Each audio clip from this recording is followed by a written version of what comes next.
Gentleman asked for a recorded vote. Yes, sir. A recorded vote's requested. Recorded vote is ordered and will be postponed to a later date, later time.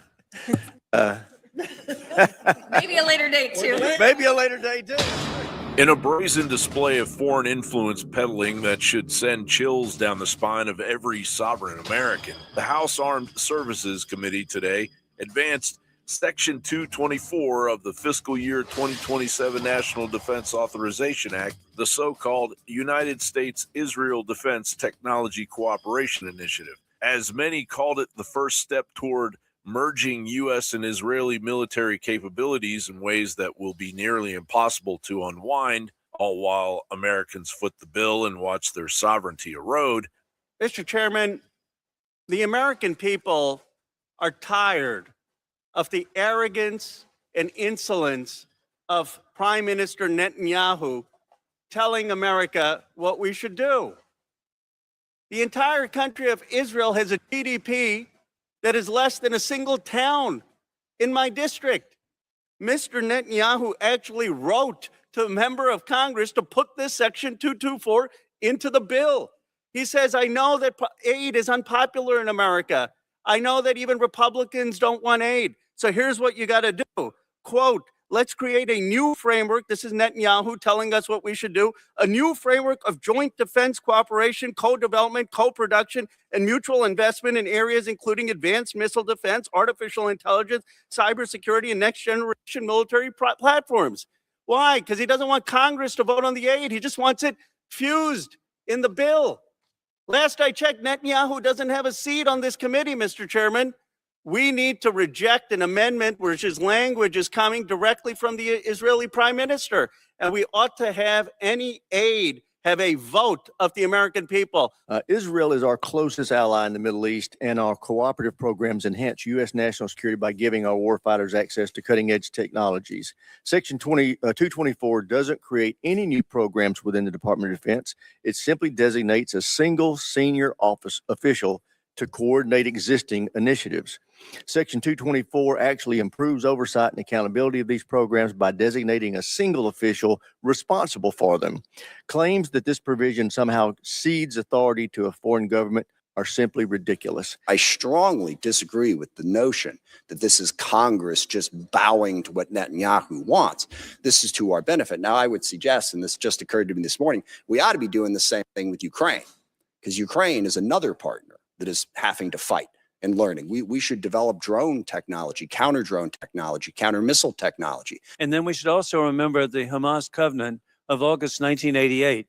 And Article 7 provides to chase down every Jew behind a rock or tree until you find the last Jew behind a rock and kill him. That's their plan. But after that, they come after us. We already see that with the nuclear capability that Iran is trying to develop, with missile capability one day might even reach California. I yield back. What it will do is build on an existing cooperative program that has been in place for years. And what it will ultimately do is help save American lives, American service members' lives in particular, and strengthen U.S. national security. I yield back my time. Every year, America gives billions of dollars of our money to fund Israel's military. Now, even Republicans, even Benjamin Netanyahu, are talking about changing that. But don't buy it. It's a shell game. What Congress is trying to do now is find different ways of entrenching the relationship so deep in America's own defense industrial base that it's impossible to root it out. A new section of law in the National Defense Authorization Act, or NDAA, would give Israel unprecedented access to American technology and would force the United States military to integrate Israeli defense technologies into our own critical military supply chain, giving Israel incredible leverage over America's own defense priorities. We need to stop this before it starts. And for my colleagues who say that this vote is actually not about the actual provision, it is. Emerging technology is not an abstraction. It means cyber. And that is one field where we have already had to act against an Israeli firm for turning its tools on us. In 2021, the Commerce Department blacklisted NSO Group, the maker of Pegasus spyware, for malicious cyber activity against U.S. interests after its software was used to target government officials and journalists. Two administrations from both parties left it on that list. And that same company is right now trying to buy its way into the American market. Fusing our defense and technology sectors together permanently with no conditions in the exact area where we have already been burned is reckless on its own terms. And it would do it through a must-pass bill with almost no oversight and with none of the human rights conditions that govern the rest of our security assistance. We already have laws on the books that tell us what to do in this situation. The Leahy Law prohibits assistance to foreign militaries that have committed gross violations of human rights.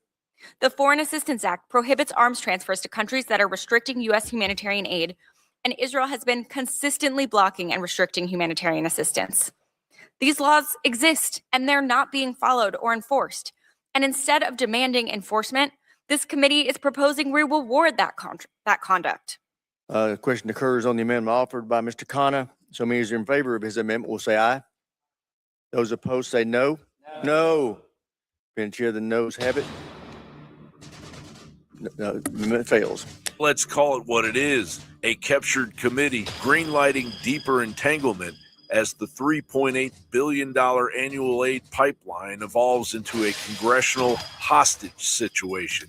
But that was only the beginning of the bought and paid for uniparty betrayal. Elsewhere, the will of 85% of the American people was defeated when the SAVE Act was hung out to dry by uniparty traitors, as 4 Senate Republicans joined in with the Democrats on the FU to the country. And not to be outdone, after walking our sovereignty down the plank and torching our election security, these criminals ended their night by passing the Ukraine Support Act, sending over $9 billion of our tax dollars overseas. John Bound reporting for the Alex Jones Network at alexjoneslive.com.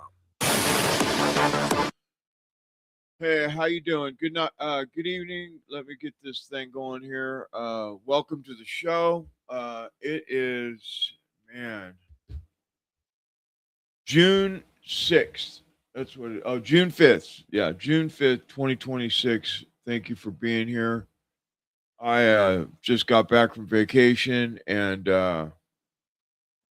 my computer went down and I spent the last 4 hours getting it rebooted. I don't know exactly what happened. We lost power and we must have lost power and might have to send my new computer in to have it redone. I don't know. We'll see how that goes. We'll see how it goes tonight. Thank you for being here. Got a lot going on.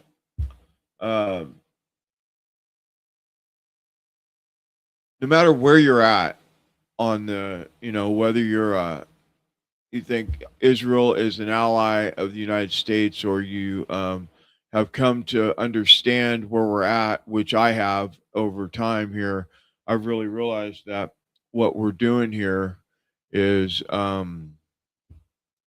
being walked like a dog into wars, and it's been going on for many years.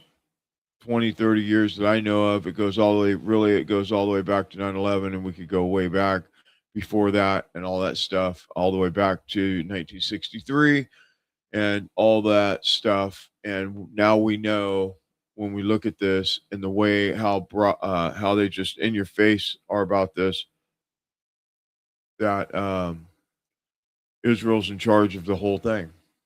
And I hate to say that, and I've always stayed away from really foreign policy at large because I don't know enough about it, but I know enough now to know that we're in a war with Iran because of Israel. And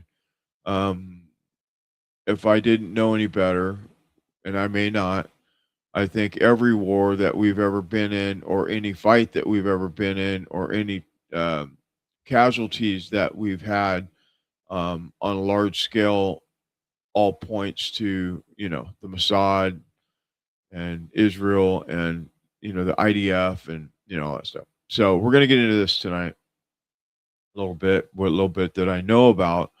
What I want to say is thank you for being here, and please share this content everywhere. I'm kind of in a weird place about it because when you think about what we got, how we got here. Like, the America First, populist, you know, MAGA, if you will, kind of a coalition to everybody came out in drones to really fight really honorable battle to get Trump in office. And then something happened. And we've talked about it a little bit, quite a bit actually. And here we are 18 months in or so, almost 18 months, I guess at the end of on the 20th will be 18 months. And the whole thing has changed. It's changed to a point to where Trump's went after all his top supporters, every one of them at this point. Every single one of his top supporters, he's cut their throat. And we got the Epstein files, we have the Iran war, we have the Israel, we have the money, we have the Ukraine war. I mean, we just have all these things that are going on. They're not going well at all. And then we have a few things like yesterday or the day before. Trump signed a bill to take the vaccine schedule from 72 vaccines down to 20. Well, that's a good on him. I really, really, really appreciate that for our children, because that really, when you think about the vaccine schedule and the autism and how autism is 1 in 13 children, boys mostly, you start to wonder if it's all intentional or is it not. And the more I look into all these different things, I just see maybe I'm black-pilled, I don't know. It's all intentional. I think everything that's going on right now is intentional. I want to really think that there's a possibility that some of the stuff that's going on is lack of understanding on Trump's part. I really want to believe that. And hey, I could be wrong. I could be wrong. I'll say that. I could be wrong. I want to think that I'm not. I want to think that I've paid close enough attention. I've done enough investigative journalism, real journalism, like turning rocks over and not just taking a clip and believing whatever it says, but like really digging in to find out what's behind each situation, to kind of know that where we're at right now is definitely not anything of what we expected from Trump at 18 months. I thought that we would be on a track for taking out the deep state, closing the border, bringing our economy and getting our economy in order. I just bought gas yesterday or today, excuse me, and it was 610 California. So it's it's not what I expected from the president that I really, really, really supported. Heavy, hard, remember all the arguments that we got in because everybody else on the other side of the aisle was saying that Trump is, whatever, XYZ, here we are. And unless something drastically changes, they were right. So I have this long clip. It's a longer clip. It's a long clip. But I think that Joe Kent breaks it down perfectly. And so I'm going to play it in its entirety just to get started, because I think that it's important that we kind of take a broader spectrum look at what's really going on, and what better person to do it than, our previous national security advisor, right? And he's got the inside info on all of it, including, Navy SEAL, CIA, all the credentials that would say, oh, you probably want to listen to what he's saying. And for all those people out there that were talking shit about Kent when he left the White House or left the administration, he left the administration hoping that him being a voice of reason would do something to change the direction of Trump. And it may or may not have worked. It, maybe in the long game, Trump is looking for an off ramp. There is things happening now, and he did, have a pretty heavy, heated argument with Netanyahu a few days ago, whatever it was, and all those things. Yes, but for all of you that think that because he left the way he did and he said the things that he said that he's bad, you might want to just step back and take a look at the truth, because you're missing it. You're missing the point. So I'm going to play this. It's a long clip. Just bear with me. We're going to just do it because I think it's going to give you, it helped me really see, because I get in these places where I get almost black pilled, where I think that gloom and doom, we're never going to, it's all over. Our kids are screwed. There's not a chance in hell that this is going to get turned around. And Trump is just evil. And he lied to us all. And everything that's gone on in the last 10 years is all working toward this one moment where he's, doing us all in with insider trading and all the different things that's going on. And Kent breaks it down really well. And it gave me a different perspective on it. So let's go with it. Stand by. I know that many of us are very frustrated with the Trump administration, what has been promised versus what has actually been delivered. We're in the midst of this quagmire with Iran right now. President Trump ran on not starting any new wars. He ran against getting us involved in a war with Iran. Yet here we are, caught in a situation that even he himself wants to get us out of. He basically has said so. He's trying to negotiate with the Iranians, who now, by any measure, really have the upper hand. We're dealing with a more extreme element inside Iran. The Straits of Hormuz is choked off. And so we're attempting to negotiate our way out of this. The president doesn't want to resume hostilities because obviously there's no military solution to this conflict. If there was, he simply would just pull us out. And the president basically foresaw all of this in his first administration and as a candidate. And that's why he was against further wars in the Middle East, but in particular, a war with Iran, because it was obvious what the Iranians would do. There would be a rally around the flag effect. If we attack the Ayatollah, Straits of Hormuz would get shut down. Our bases in the region would get hit. This was all known for quite some time. The president was aware of this as well. As I pointed out before, the Israelis did influence him into getting into this war. They did convince him that it was probably going to be quick and easy like Venezuela. We got a false sense of confidence from that operation in Venezuela, but also the way that the Iranians restrained themselves during the 12-day war and after Midnight Hammer. And so the president definitely was susceptible to that influence as well. But there still is a big question mark on why the president basically went against all of his own instincts and got us caught into this war. And now that he realizes he was sold a false bill of goods, why doesn't he just pick up and get us out of it? Why doesn't he just have us all come home, say he won the war, and move on, cut his losses? He's a business guy. I think that that's the most pragmatic thing, any businessman would do at this point. But yet here we are. We're still stuck in this situation that he can't seem to extract himself from, despite desperately wanting to get out of the situation. Now, the same fundamental question of what happened to President Trump could be asked on multiple topics, whether it's the Maha issue of giving glyphosate manufacturers blanket immunity, something that he built a coalition on doing the exact opposite of, whether it's mass deportations. I mean, we've been told now that we're going to back off of mass deportations when this was a hallmark of the Trump agenda now for quite some time. And we thought that we were actually going to work on fixing the massive immigration problem that we've had in our country now for quite some time. But President Trump just came out and said that we're actually not going to do that. We're going to be a little more lenient on immigration. And so again, this, and just like the Epstein files as well, I mean, the president ran on going after the deep state, and there's nothing more deep state and despicable than the Epstein files, the Epstein class. The president, members of his cabinet ran on there being accountability for this, there being declassification.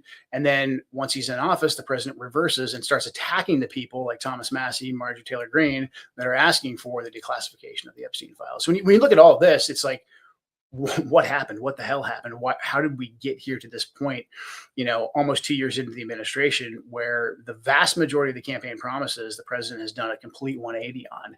And that's why there's a fracturing of what used to be the MAGA base right now. And so basically there's I think two main schools of thought. Number one is that President Trump just, simply deceived all of us. He lied to us, and he was always bought off by the vested corporate interests, by the military industrial complex, et cetera. He's protecting the Epstein class, and that he just deceived us, and we're kind of the suckers. I don't believe that. I believe that if you look at the way President Trump comported himself and governed in his first administration, it wasn't perfect. He was betrayed by quite a few members of his cabinet because he had to build that cabinet kind of on the fly because no one expected him to win. He truly was an outsider. But even then, considering all the different factors, he still kept us out of more foreign wars. He still made the economy grow. He still did, have some immigration policies that were effective. And we hoped that in this second term, now that he knew what he learned during the first administration, that he would come back with a vengeance and get it right this time. So I don't believe that he just tricked us, because if he just tricked us, I think he would have just tricked us in the first administration, and the first administration would have gone much smoother for President Trump. And then also they wouldn't have had to come at him with the lawfare, with the assassination attempts, et cetera. So I don't really believe that President Trump just always was what we're seeing right now, and he was just tricking us. Another school of thought, and you hear this a lot from people who probably never really supported President Trump to begin with, just like the people who say that he tricked us. You also hear that he's senile, and really he's just dumb and he's getting duped. I don't believe that either. Obviously, the president has a broad portfolio. He needs advisors. Does he get bad advice? Certainly. Can decisions be kind of forced on him because the staff can keep him busy? He doesn't get enough time to make a decision. Absolutely. I think a lot of what took place with Israel being able to come in and move the red line on uranium enrichment and get the president bought off onto this war. I think a lot of that has to do with how much access the Israelis have to our national security apparatus through lobbying, through donors, through the media. I think a lot of that deception and that coercion is explained there through that mechanism. So could the president be tricked? To a certain degree, yes, of course he could be. But on such a huge principle, fundamental issue of getting into war with Iran and a lot of these other things that we've discussed, I just don't believe it. The deception is too big. It's too great. And I don't think the president would have fallen for it. I was around the president, not every single day, not every single minute, but I was around him enough to see that he's still mentally is still very, very sharp. One of President Trump's, I think, superpowers is that he is able to take in a large set of information, and he's able to quickly assess where his leverage points are and where his vulnerabilities or his weaknesses are, and then make quick macro decisions. It's a skill that he probably honed over many, many years of being a CEO and running major companies, and especially doing something as massive as construction on the level that he did it. And so President Trump is very good at this. This is how he harvested social media in 2016 to get the sentiment of the American people. And then he was able to articulate that sentiment back to them in their language, effectively using media. So this is something that President Trump is very, very good at. And so keeping that in mind, I think there's something else that we have to discuss, and that is the underlying threats against President Trump. And they're not really even underlying. As I mentioned, as everyone's aware, there's been multiple assassination attempts against President Trump. There's been multiple public breaches of his security. And to think that these things don't factor into his decision making, I think that's just absurd. We must assess this potential when we're trying to determine what the hell happened to President Trump, what the hell happened to the MAGA agenda. Because again, was he lying to us? Were we dumb? Or, has he been deceived and just tricked every step of the way? Is he losing his mental faculties? Is he not that smart? I don't believe that those two hypotheses are complete answers. And I just don't think they're very probable. So something else that we need to factor in, I believe, is what else is taking place below the surface. Does President Trump feel that he has no other options when things are presented to him? So what information could the president get from multiple assassination attempts? So obviously there was the Butler assassination attempt. It was, a lone gunman that we were told we don't know anything about. He had no social media presence, et cetera. We were told that for nearly a year. And then investigative journalists found that he had quite an extensive online history, that he was in contact with people that are most certainly being monitored by law enforcement. There was a lot of innuendo that maybe the Iranians had something to do. There was a guy that was hired by the Iranians who was arrested. We've been told there was no linkage between those two events. When I attempted to investigate this in my official capacity as the National Counterterrorism Center director, we basically were told by the FBI to back off. There was nothing to see here. We were first told they couldn't get into Thomas Crooks, the assassin's devices, and then we were told, yeah, we got into his devices, but there was nothing there. Obviously, that's not true because investigative journalists dug up an extensive and very suspicious online profile. But again, we are blocked from really going down the rabbit hole and trying to figure out if there's any linkage between what took place in Butler and this Iranian plot, which is very interesting onto itself, considering the level of involvement the FBI had, in that plot in throwing confidential human sources at the person who was hired by the Iranians. But we were blocked off from really doing our due diligence on that case. There was the West Palm Beach case, much of which is still very, very suspicious. How did he know that the president was going to be on the golf course that day? Et cetera. And then once President Trump came back into office, multiple public breaches of the president's security. There was the famous footage of the escalator stopping with the president and the first lady at the UN, leaving the president exposed, just kind of showing that his security detail was pretty inept. They weren't prepared for that contingency. The president was left out in the open and exposed. A pretty clear message to President Trump that, like, you're not actually safe. No corrections were made after Butler, after West Palm Beach, after the escalator incident. And then we had three more very, very public breaches of the president's security. There was a New York State police officer who was armed, who was off duty, who was not part of the president's detail, was able to basically infiltrate the president's security bubble, walk right up to him and shake his hand while he was still armed. That was made public. There was the famous incident at the restaurant in Washington, D.C., where the president and several members of his cabinet were going to sit down and show how safe D.C. was, but the table next to them had been reserved by Code Pink protesters. It's Code Pink. They're harmless. They're just going to yell and kind of make a scene. But how did the Code Pink protesters know that the president and his staff had a reservation at that restaurant? It clearly shows that there's major gaps in the president's security detail, his security bubble. Same thing with the White House Correspondents' Dinner. There was that may count as an assassination attempt. I think it does. A guy ran in with a gun. He attempted to get close to the president. Thankfully, he didn't get very close, but he still got in basically the inner to outer perimeter, depending on how you want to look at it. But again, another clear message to President Trump that, there are people out there and they can get relatively close to you. So we have to factor in what President Trump's perception of all these different factors are. And it's impossible to say, but he definitely is feeling that obviously he can't be kept secure. There are people who want to kill him. He has a big family that he loves very dearly. He has lots of kids, lots of grandkids. And so if President Trump can't be kept safe, can his entire family be kept safe? And so all these things will factor into his decision-making process. And when you have supposed allies who want things from you, who are very, very proficient at targeted assassinations, such as the state of Israel. Benjamin Netanyahu comes and gives President Trump a golden pager to commemorate the pager assassinations that Israel did against Hezbollah. There's messaging there in that. And then also there was a full court press to get President Trump involved in this war, basically from the beginning of the administration, until we actually got involved in it. And one of the key opponents to us getting involved in that war was publicly assassinated. Charlie Kirk was publicly assassinated in September. Prior to the 12-day war, prior to Midnight Hammer, Charlie Kirk was in the Oval Office. He was in the White House. He was publicly speaking out against us getting sucked into a war with Iran. He was talking to the president privately about it as well. And after Operation Midnight Hammer, we were promised that was going to be the one set of strikes, and then we were done. Charlie Kirk said, okay, I understand why the president did these strikes, and we're going to move on. We're not going to get sucked back into the war. And Charlie Kirk was also starting to question a lot about the Israeli lobby, the Israeli influence in our government.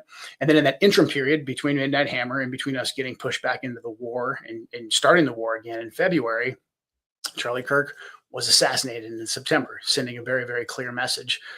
Whether that was the intent or not, we don't know, but potentially a very clear message to the president that there are powerful factors out here who can come in and publicly kill one of your biggest supporters. So again, how does the president interpret all of that information? And now we've been told that there was just a lone gunman that killed Charlie Kirk. That case is going to play out in court. However, there was people posting online ahead of the assassination saying that Charlie Kirk, might be killed in Utah at this rally. So very, very, very specific pre-knowledge that we know of that's in the public record. And also, again, from my official capacity, when I was the director of the National Counterterrorism Center, we've looked into the assassination of Charlie Kirk.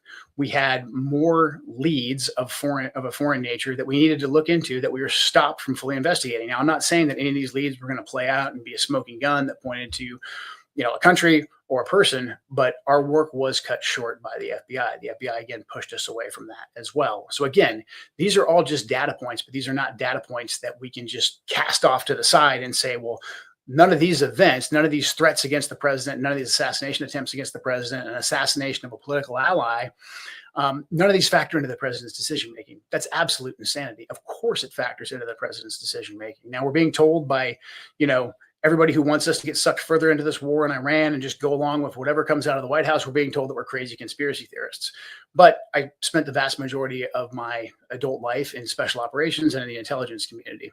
And if I were assessing a foreign leader in his decision making, and he had had multiple assassination attempts against him, he had had multiple breaches of his security, one of his political allies had been publicly assassinated, I would most certainly factor all of that in when making an assessment about how that leader is making his decisions. And so we have to do the same, because to not do that, that basically is not doing our due diligence. And the answer of what happened to Trump, why is he going back on all of his campaign promises? If we can ever get close to finding this answer, if we can ever figure out that answer, that's going to tell us who's really in charge in Washington, D.C. Because the betrayal, once you get past the emotional betrayal of what President Trump, has done, it really speaks to the fact that there is something else that controls Washington, D.C. Because no matter who we vote for, we basically get the exact same results. That should be clear to everyone by now. We have to break free from that, but we also have to ask the question of why.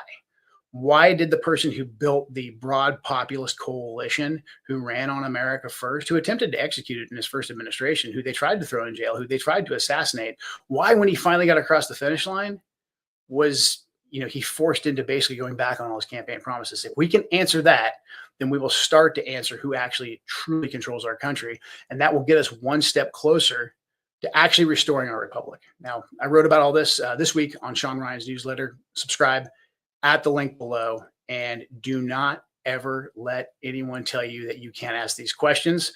Do not let them silence us.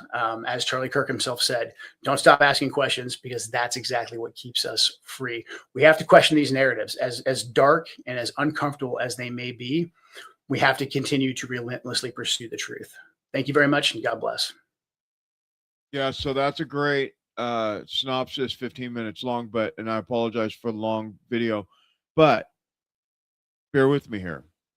So he's talking about the corruption. He's talking about the FBI. He's talking about Iran. He's talking about the assassinations, 4+. I think there was 6.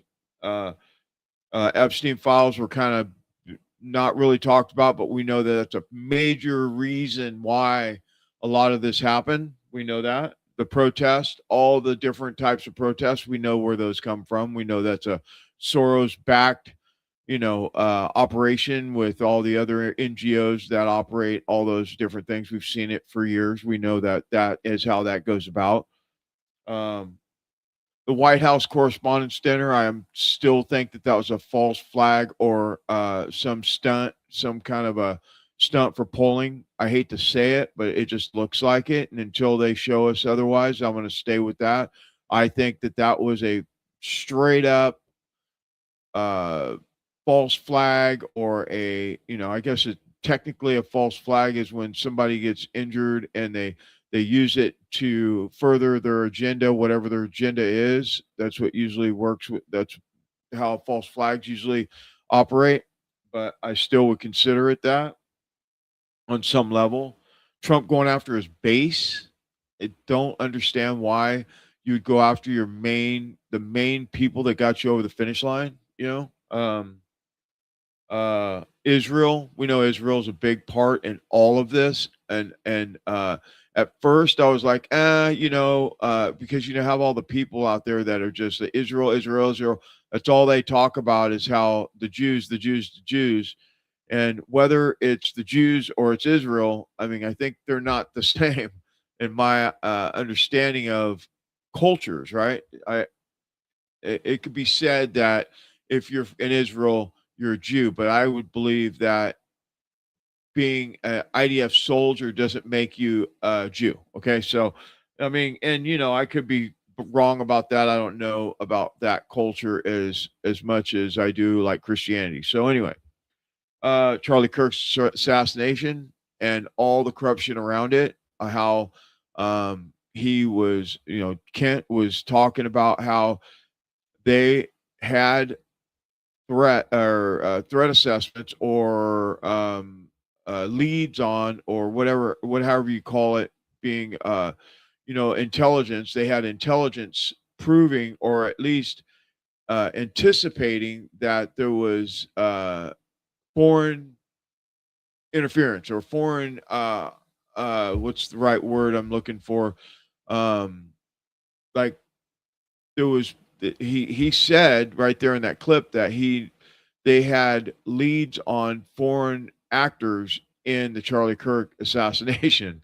So they, Cash Patel, who was supposed to be, you remember who Cash Patel is? He's the one that was going to turn the FBI building into into into a museum, right? Remember that? TPUSA, weird, totally weird.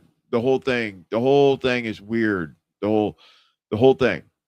None of it makes sense to me. The whole thing, the Charlie Kirk, the wife, the people running it, how they fired a bunch of people because they felt threatened because they may or may not have been talking to people and all that stuff.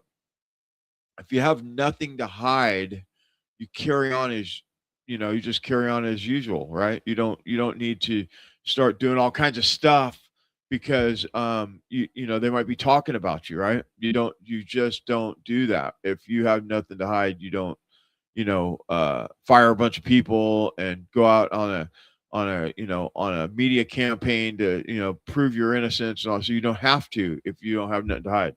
Okay, that's TPOC. FBI, man. Listen, I've seen enough. I've seen plenty about the FBI and how that whole thing went down with Cash Patel and all the inner workings of the FBI. Watching enough, listening to enough of Kyle Seraphin and them to know that it's just one big building of corruption, or I'm using building. It's not one big organization of corruption. We know this, right? We've seen it. We've played it out. We've seen how it goes, and we've looked at it all. And it's just, man. Remember, back a couple few years ago when we were on the mic talking, having conversations with people, and we're like, and people are getting swatted, and people are getting raided, and they're rolling them up for nothing because they said the wrong thing on Facebook. Remember that? Yeah, that's that same FBI, by the way. The same people that were doing that back then are the same ones running the FBI now. Yeah, the director's new, but other than that, everybody below him is still the same.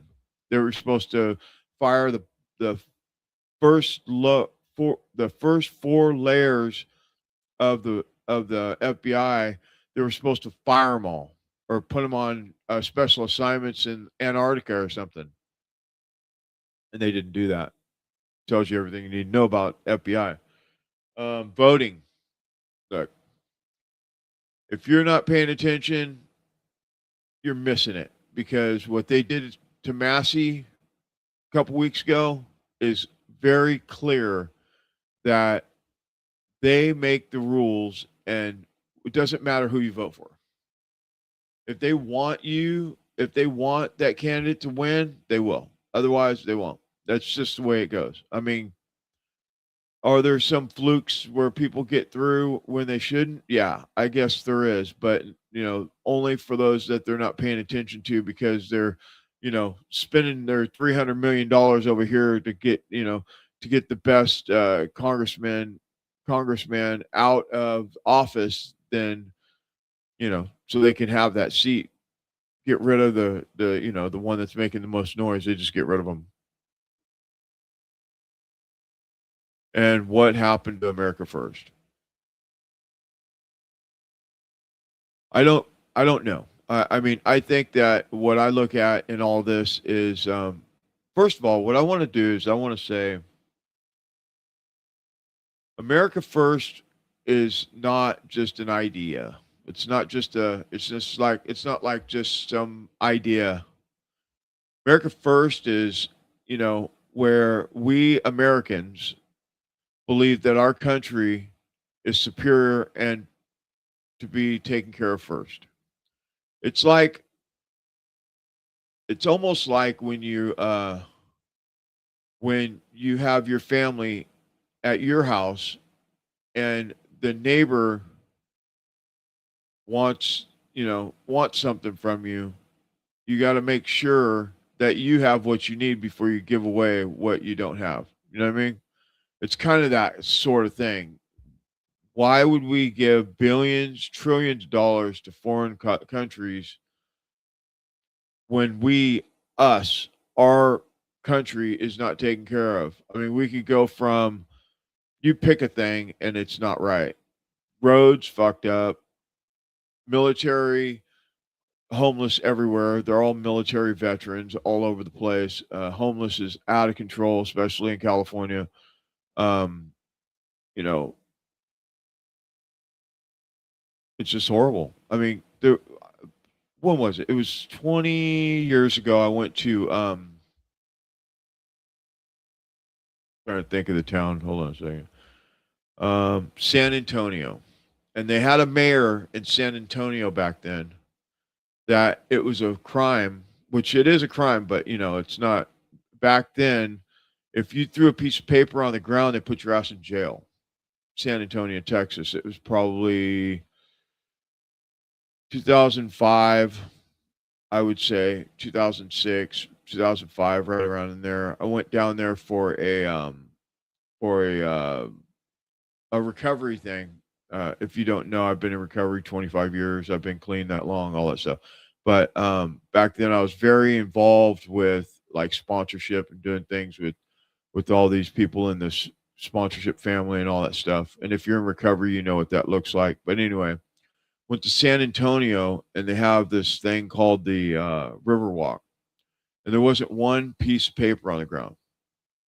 The reason why I'm saying that is because that's a town that cares about their people and cares about what it looks like and cares about, the attraction of other people coming to their, like my house. You go out in front of my house, it's nice and clean. You know what I mean? I don't have shit fucking everywhere and weeds growing up over the window ledge. We keep a tidy home. You have to. So, personally, my OCD and my autism won't let me have shit everywhere. But I mean, you know the thought, right? How can you take care of somebody else when you can't take care of yourself? It'd be like me going to clean your house up. My house is a mess. It's just horrible.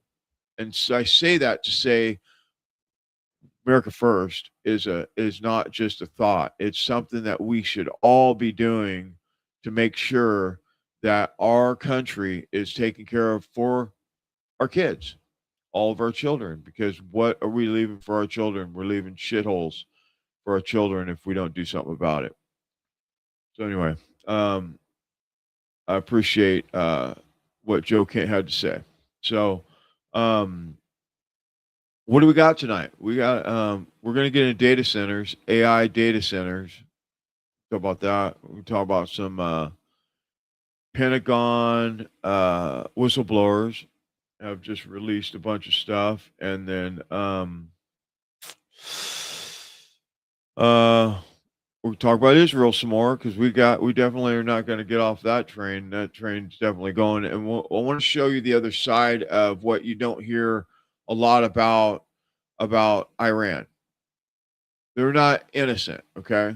As much as we want to think that it's all Israel, it's not. Iran has a part in all this too. And one of the reasons why this war is even going on is because the hundreds and hundreds of attacks on American citizens that nobody talks about, okay? So we're going to get into some of that here in a little bit. We're going to talk about these we're going to talk about what's it going to be like when your job's gone. I mean, that's what they're going to. These data centers, you think they're just for storing data and surveillance? There's a whole lot more to that than what meets the eye, because all that AI stuff talks about robots and drones and this and that and all these different things, And if you don't have one of those jobs, I seen a great commercial the other day on the internet where and it was unrelated, but the guy was talking about um if your plumbing goes out, AI can't fix it, right? You actually need a physical person to fix your plumbing or your electrical or whatever it is. You know what I mean? You're going to need construction. I mean, there's no way around that one. I mean, but if you have an office job or you work in a building where it could be automated, they're going to automate your ass right out of your job. Okay, that's what they're headed for. They're trying to make this where you push a button and it runs. You know what I mean? So be mindful of that. What else do we got here? I'm gonna yeah. Oh yeah. So you know about Ivanka, right? They just decided to go for a swim in Albania, and they found a bunch of islands, and they just decided they were going to build resorts on all these islands that they just ran across while they were swimming on vacation on their 3,000-foot long yacht, right? Right. It's just such bullshit all the time. It just is. It's a lot of that going on. And Ivanka Trump came out, was talking about it, and it made me sick to my stomach. And then the shadow government is not done with your ass either, by the way. So we're going to talk about that. We're going to talk about UFC. Let's get into it. Whatever I don't get to tonight, I'll definitely get to tomorrow. But we're going to see what we can get into here. And yeah, it's crazy. The shit that's going on in our country it's mind-boggling if you think about it. I mean, I never thought in my wildest dreams that we would be in a place like this where other countries are dictating to us. Now, I could totally see us dictating to other countries. We have for centuries, but for the shoe to be on the other foot is kind of weird. If you know what I mean. So, Tulsi Gabbard resigned. We know about that. It's old news. She's been out for about 4 or 5 days. She's out, and I want to do this report on her. It's just a little report from Alex Jones, and he kind of breaks it down what his thoughts are on it. We're also going to talk about Section 224, which I think everybody should be paying attention to. Bibi Netanyahu wrote the article for it. It's just like, Jesus. It's crazy, man. It's crazy. Anyway, let's get into this. Tulsi Gabbard retires from ODNI to go take care of her husband who has bone cancer. Exclusive. Tulsi Gabbard resigns from Trump cabinet, Fox News. In the photo caption, Director of National Intelligence Tulsi Gabbard reflects on the energy Charlie Kirk had and always said she is in awe of Erica Kirk's strength in the face of the toughest times. Then it goes to the article. Tulsi Gabbard is resigning from her post as the Director of National Intelligence to support her husband through his battle with an extremely rare form of bone cancer. An extremely rare form of bone cancer, Fox News Digital learned. Gabbard notified President Trump during a meeting in the Oval Office Friday.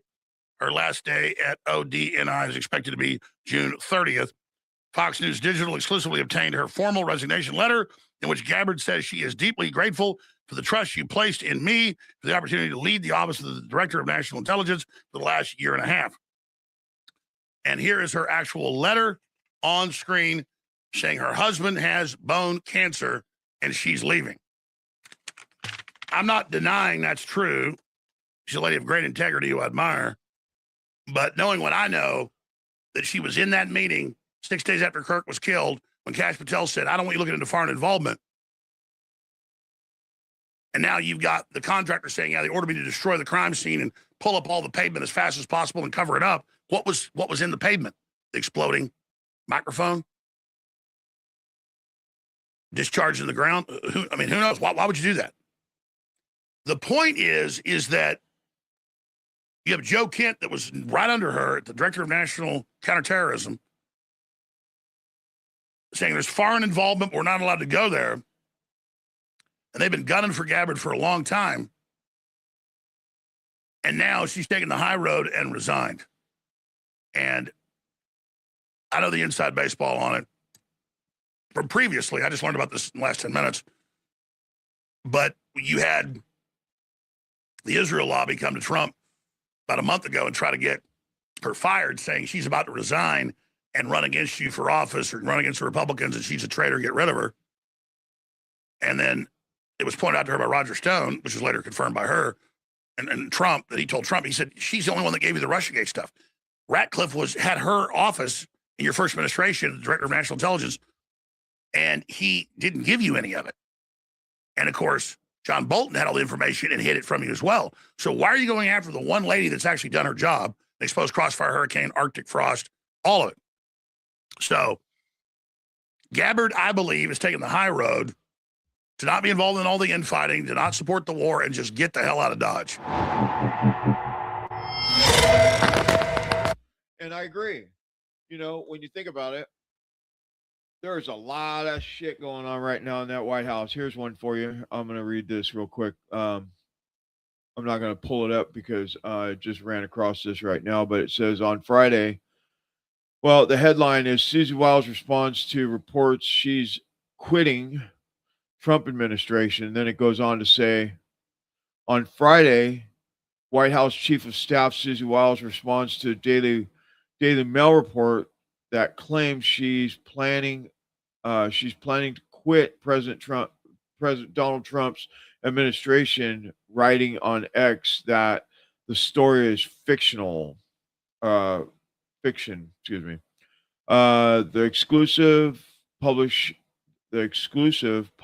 on Friday, citing 5 insiders, told her the outlet Susie Wiles, who has worked for the Trump administration for Trump since 2015, is drained by the current state of his cabinet and took it as an insult when he named Federal Housing Finance Agency head Bill Pluth as acting director of national intelligence. So it sounds like Pluth is actually going to take that. And then she writes on X, I'm going to see if I can do this without chopping it up too much. After an establishment feel weak by President Trump, I have the pleasure of reading a piece Friday fiction courtesy of Daily Mail. Oh, to be clear, I am not going anywhere. I am honored and proud to serve President Trump, proud of our team, and remain fully committed to advancing his agenda on behalf of the American people. Some in the media have spent a decade trying to manufacture drama around President Trump and people who work for him. They were wrong then, and they're wrong now. See you Monday. And then it goes on. But I just wanted to say that because this is the thing that goes on in media. If I do this, I get a fucking letter in the mail from a lawyer saying that they're suing me if I don't retract my statement. But Mediaite, CNN, MSNBC, and Fox News, and whoever, they can say whatever the fuck they want and get away with it. I gotta watch my language here. Anyway, I just thought that was pretty cute. She's not happy though that Pluth got the nominee. I don't know. I think it has to go in front of Senate, but pretty interesting. Because you would think that, I mean, I don't know. I've heard mixed bags about this dude, so we'll wait and see. But as far as I know, Trump is 79 and he sleeps not enough, 2 hours. He sleeps very little. And, they drag him around, make him go to the Situation Room at 2 a.m. He just went to bed at 1. And, then he's up there for a couple hours and they don't get no sleep. And then he's falling asleep at meetings because he's so exhausted. So there's that. Anyway. All right. So I want to get into this, but before we do, one of the big problems that we have that I've noticed, we're in California, and what the fuck is it? Hilton? He got he got the primary vote for governor, and he's from the UK. It's like, I don't understand how this works. I mean, I get it. He's supposed to be this great populist. But, they always say that they have all this great ideas about how they're going to be the best Republican or conservative or whatever the hell it is, independent, whatever it is, and they get in office and they just tear shit up, right? But we'll see what happens with Hilton if he actually gets past Barcia, whatever the hell his name is, the Democrat that's in this area. He's currently, I think, the AG. Anyway, McGregor is talking about you should not be able to have office at all if you're dual citizen. I agree with that 100%. I also think we should have term limits on all positions in our government so that we don't have people, crusty people like I don't know, pick one. They're all crusty ass people like Pelosi and Schumer and so forth and so on. So, but anyway, let's listen to the short clip from Colonel McGregor. Anyone with dual citizenship should be prohibited from holding federal appointed or elected office or any role in the U.S. government inside the United States. The American Israeli Public Affairs Committee, known as AIPAC, and its wealthy supporters spend hundreds of millions of dollars to influence or control foreign policy objectives. Yet Israelis hold their own government to a standard of undivided national loyalty. Let that sink in for a moment. The standard for which I am advocating today, the standard that Washington, Jefferson, and Madison strongly supported, is not only the American standard, it is also the German standard, the Japanese standard, the Indian and the Norwegian standards. It is Israel's own standard. Let no one say this principle is directed at any one group. Let no one call this stance extreme. It is not extreme, it is common sense.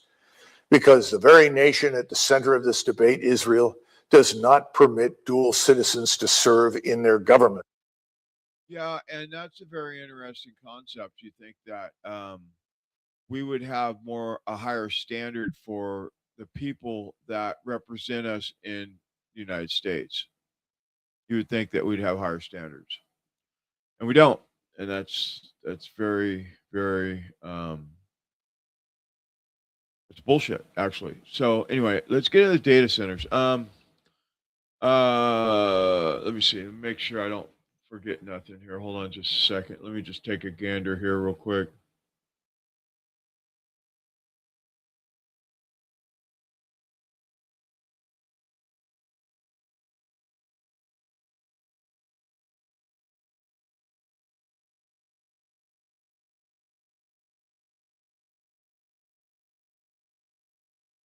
Want to remind you of something before we get into the data centers. Check this out. If we can get more and more Americans to think about growing with the United States, we will have far than enough money to invest in this infrastructure. But as the governor was talking about, the need for electrons is growing every day. Some of these, if we're going to be the leader in technology, which we are, if we are going to be the leader in AI, which we presently are, it's just going to require trillions of dollars of investments. And if we don't invest in it, China will be the global leader in this. And so to me, it's not whether, this is a must.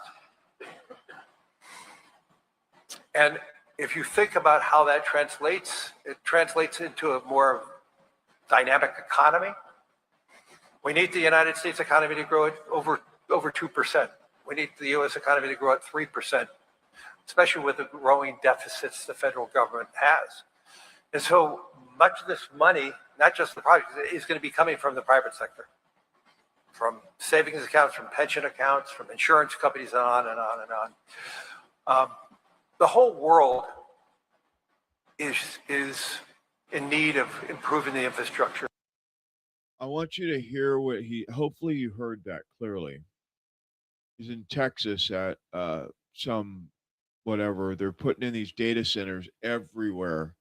And one of the things that they're doing with these is they're using your pension funds to support these data centers. Now, I don't know if you know about data centers, but data centers usually the workings of data centers, the servers or whatever, they last 1 to 3 years. Now, I don't know what that looks like in 5 years. If it only lasts 3 years, it sounds like we're going to have a landfill full of materials that are no good anymore, because my understanding is they only last 1 to 3 years. So check out this John Bound report. I'll be right back.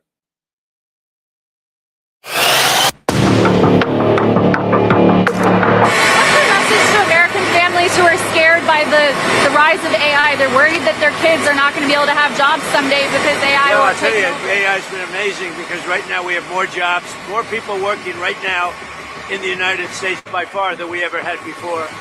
And outside of the war, and I assumed the economy was going to go down, the stock market would go down 20-25%. It's actually up.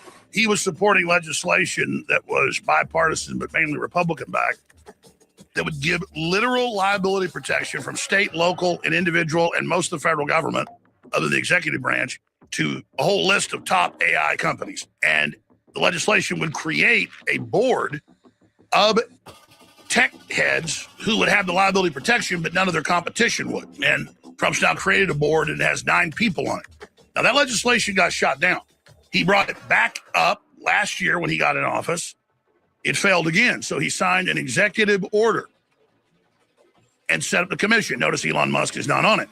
Ensuring a national policy framework for artificial intelligence. It seems to be, with Trump going into Iran, no matter who you vote for, you do seem to get a lot of the same foreign and economic policy in my country. You do seem to get military intervention abroad, and then kind of the tech and the financial sector dominating the domestic political agenda, no matter who's in there. And that's why all these tech CEOs are clustered around him in China. These are the same people that were with Biden and Harris, and censoring their websites to limit conservative speech when they were in. So they obviously view themselves as the actual government, and whoever the president is like a guy giving them a tour. They might be half right. I think they're more than half. How much are you spending, would you say, over the next few years? Oh, gosh. I mean, I think it's probably going to be something like, I don't know, at least $600 billion through 28 in the U.S. Yeah. It's a lot. No, it's significant. That's a lot. Citizens will be on their best behavior because we're constantly recording and reporting everything that's going on. And it's unimpeachable. The cars have cameras on them. All right, I think we have a squad car here someplace. But those kind of applications using AI, if we can use AI, and we're using AI to monitor the video. It's not people that are looking at those cameras. It's AI that's looking at the camera. No. You can't do this. It would be like a shooting. That's going to be an event that's immediately, an alarm is going to go off. It's going to be, and we're going to have supervision. In other words, every police officer is going to be supervised at all times. Just by these corporations and their operations with anything they say is AI, that means anything computers, being above the law, that creates a oligopoly of action, an eminent domain and total control, and they can toxic waste, steal water. They've already been caught doing it. Data centers continue to use public water supplies without authorization. In Georgia, a data center campus consumed nearly 30 million gallons of water without initial payment, while local residents' taps run dry. And then they are above the law and allowed to have all the energy they want from fossil fuels, but still they're going to have a lot of the green regulations on the general public, though Trump's backed off some of that. So-called technology transition rule, which was crazy, forced companies to adopt specific high-cost refrigerants, massively driving up the price of transporting and storing refrigerants and various goods. Today's reforms will deliver significant financial relief. Us eating beef is bad. Us having a car is bad. You having a space heater is bad. All these jurisdictions banning fireplaces and barbecue pits. That's all bad, even though that's part of the atmosphere and good for the earth. Methane's good. It's what holds the atmosphere in. We've always had mammals going around and other creatures passing gas. But now we got to shove tubes up the cows' butts in Canada and Europe and capture the methane and pump it into a mine shaft because it's deadly.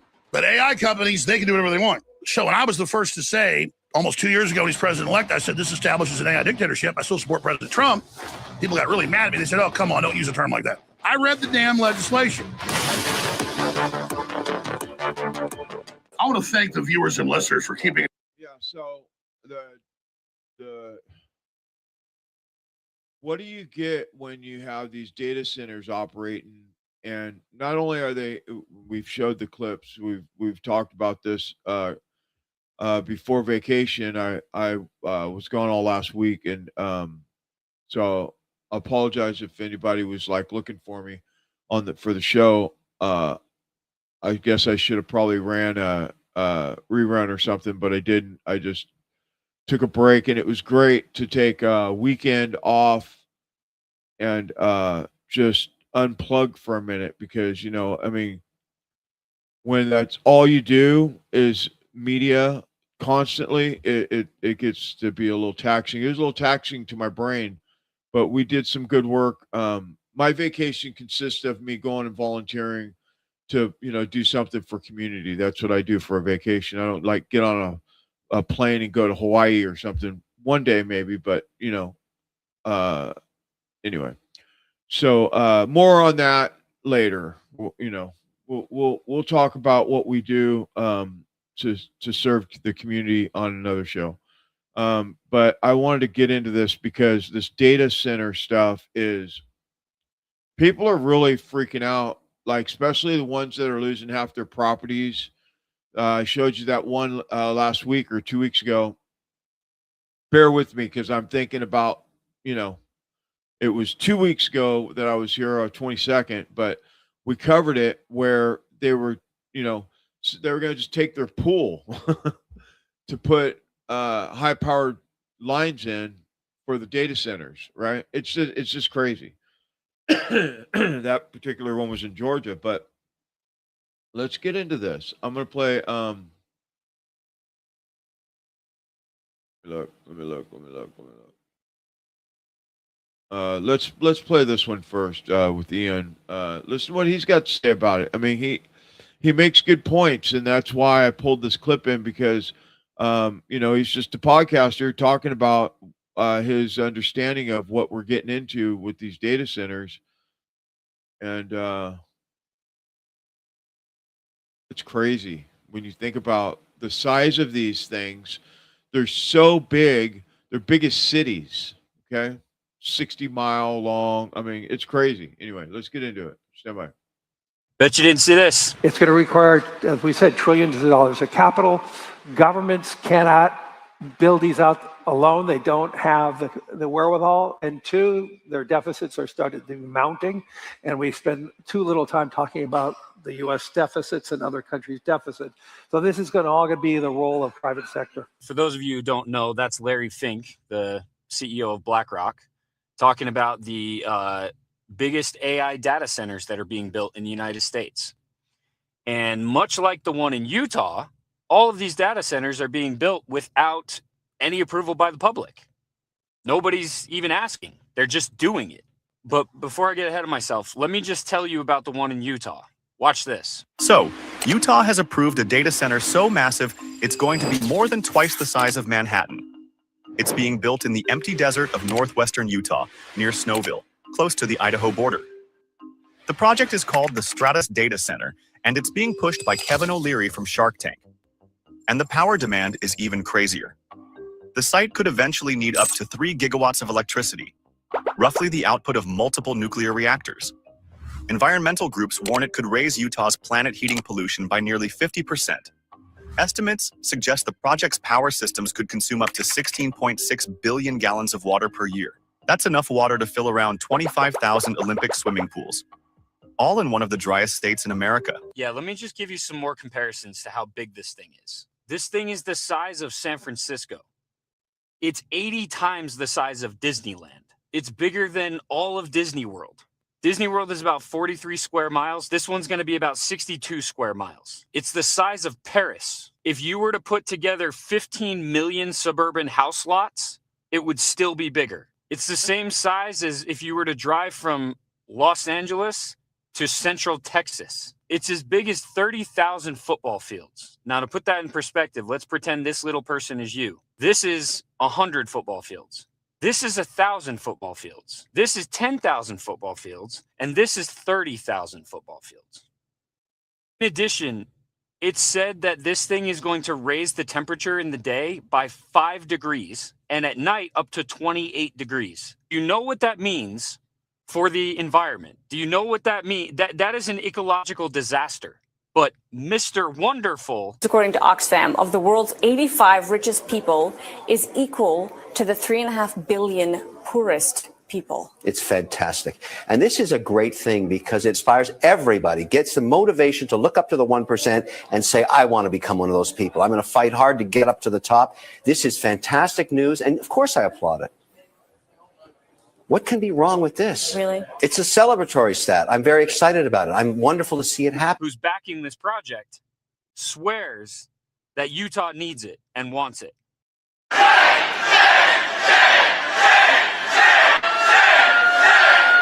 For hell's sakes, grow up.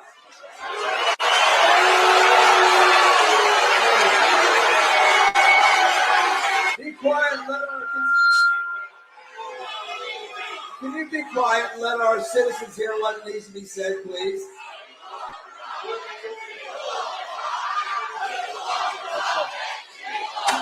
Thank you.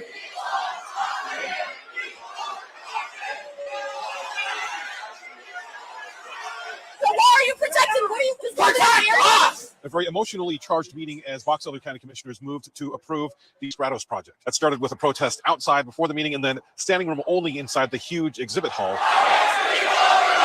And after multiple interruptions, they decided to move into a smaller room and then broadcast it out to Zoom, which of course upset a lot of people. Commissioners say because land in Box Elder County is not zoned at all, that they really didn't have any way to stop this, and that by approving it now, they were able to get some concessions that were made by the developer. We certainly wish that we would have been brought to the table sooner, but the situation is where it's at, and the situation, in order for us to protect our county where we were at, needed to happen the way it did today. Now, what would you need that much data for? And this is only one of them. Remember, there's all those other ones that they're planning. What would you need all that data for? It would make sense if they were building the largest, most expensive AI surveillance system in human history. Sure would make sense. Yep. And that would also explain why Trump and like every billionaire in the world went to China just a couple weeks ago. Maybe they were doing some kind of deal or some kind of negotiation to implement AI surveillance in the United States of America like they have in China. That would be crazy, right? Right. But what do I know? I'm just a conspiracy theorist. Yeah, so I mean, no matter how you swing it, man, that's it's kind of a problem. Anyway, we're not done. I want to show you now, Jenga.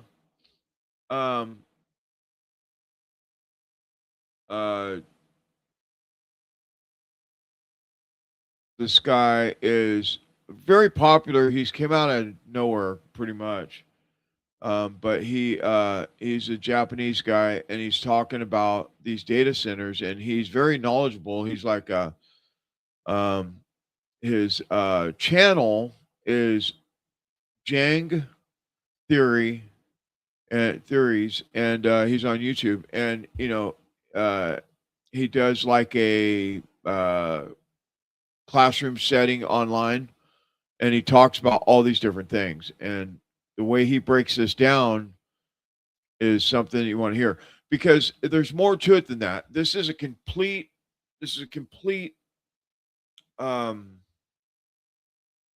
it's not just surveillance, it's not just robots. It's not just AI. It's not just stealing your data. It's all of this stuff together. 15-minute cities and CBDCs, and it all goes together in this grid that they're talking about.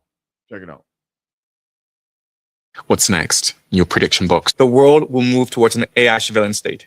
Everything you do online is being recorded and it's being inputted into the database to figure out who you are, what you want, and how to control you. And they think this is progress, by the way. This is progress because I'm making you a better person, right? I feel like that's already happening. I think it's pretty obvious. Yeah. What does that mean in reality for the average person? Because, we're seeing some of these big companies like OpenAI and Anthropic all sort of signing up to government military surveillance projects. What does that mean for the average person? Right. So for the average person, it means two things. It means digital ID and digital currency. Okay. So what that will allow is for the government to basically monitor everything you do online and control all financial transactions. It can basically program your bank account. So like you can't buy cigarettes or you can't buy drugs.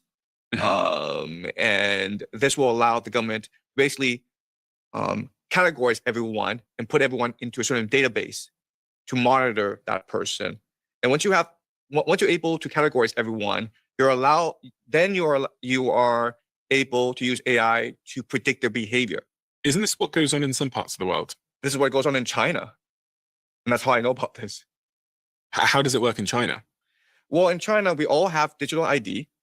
If you want to access anything in China, you need your digital ID. So if you want to open a bank account, you have to use a digital ID. If you want to use any e-payments, you have to use digital ID. If you want to use a phone, you have to use digital ID. Okay, so everyone's part of this national database, and then what this allows government to do is basically monitor everything you do, because basically, depending on how you buy things, I can then extrapolate to figure out your behavior, and then I can figure out your thinking, right? And then I can create incentives in order to guide and control your behavior. So in China, can they see everything that you do? Yes, they can. Messages you send, everything, payments you make, everything. Won't you be in trouble if you talk against this system? Well, me personally, okay. So I operate in a gray area where I do not interact with the Chinese internet. So everything I do is in English. It's meant for consumption in the Western world. And I don't talk to Chinese reporters. I don't talk to Chinese social media. I have no Chinese media presence. And I am not at all influential in China. And I prefer that way because if I ever became famous in China, then they would obviously want to control me in order to better influence other people. Yeah. So that's coming to a town near you. Okay, that's what they're working on. That's, and you know what Ian was talking about.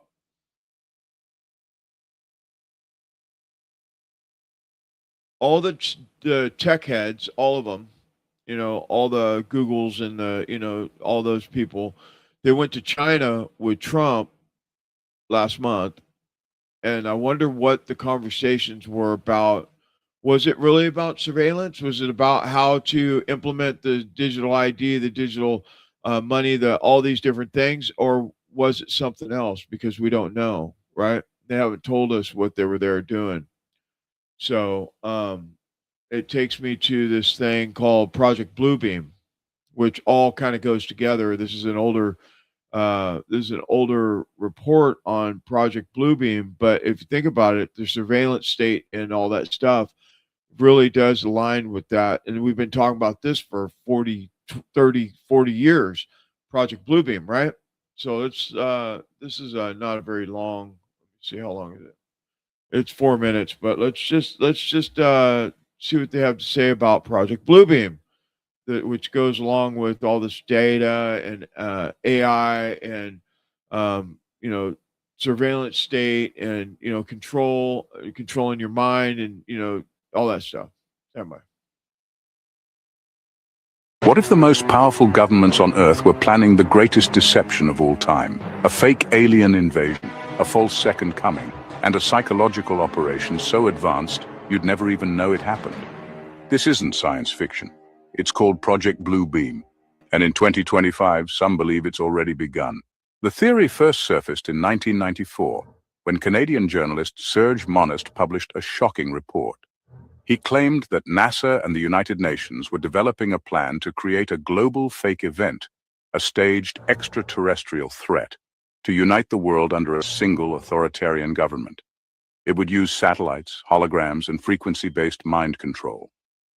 Most dismissed him as a paranoid conspiracy theorist. Then, Monast mysteriously died of a heart attack just 2 years later. His research vanished from mainstream outlets, but not from public memory. According to Monast, Project Bluebeam has 4 phases. Phase 1, trigger massive earthquakes in strategic locations to uncover false archaeological evidence. This would rewrite religious history and discredit traditional belief systems.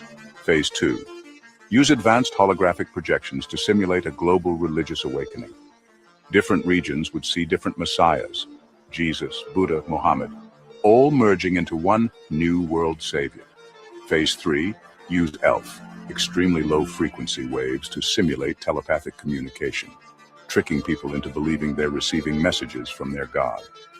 And Phase 4, a staged alien invasion to create panic, chaos, and demand for a new global authority. One government, one religion, one control system. Sounds unbelievable, right? But let's fast forward to today, 2025. Now we have holographic technology that can project 3D images into open air. In Dubai, drones have already created massive sky projections for public shows. Japan's Sky Canvas project is launching satellites to paint images into the upper atmosphere. Even SpaceX and Starlink are launching thousands of satellites capable of coordinated activity across the globe. In recent years, the US government has publicly acknowledged UFOs, or what they now call UAPs, unidentified aerial phenomena. Congressional hearings have featured whistleblowers claiming the US has recovered non-human craft. Meanwhile, the military has been testing emergency alert systems and global communication drills through Space Force. In 2025, Operation Starfall began rolling out, a classified program said to use high-altitude drones and satellites to provide full-spectrum broadcast capabilities during a global emergency. All the infrastructure for a Blue Beam-like event is now in place. Here's where the conspiracy deepens. We're seeing more frequent reports of strange lights in the sky. Viral videos show unexplained phenomena above cities, many later dismissed as advertising drones or weather balloons. But who's really behind them? Why are multiple countries now racing to develop sky-based holographic communication systems? And why is no one asking these questions? Skeptics argue there's no proof of Blue Beam. But that's the point. A successful psychological operation works because no one believes it until it's too late.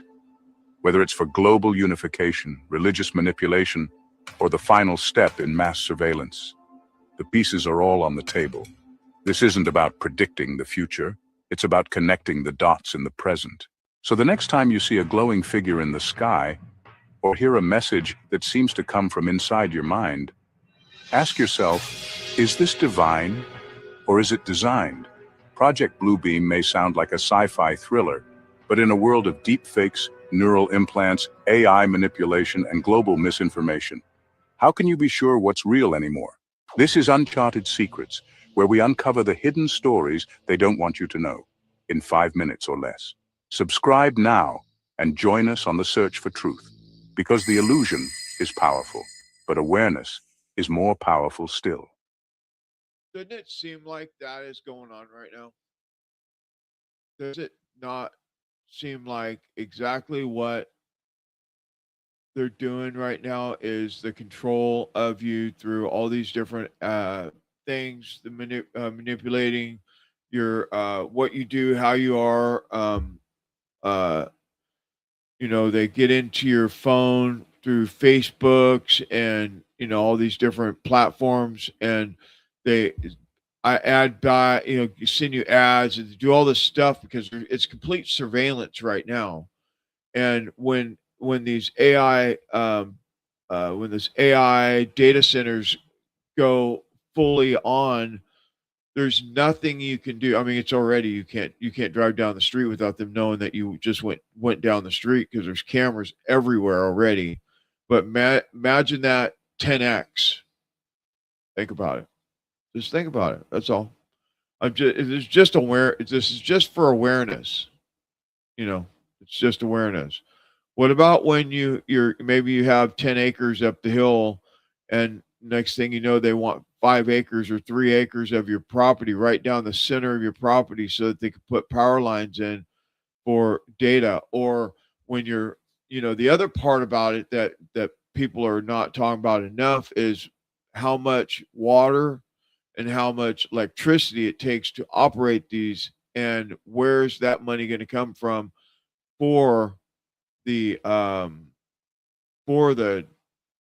water and the electricity. It's from you. You're going to pay more for the electricity that you have to support it. So let's see, what have we said?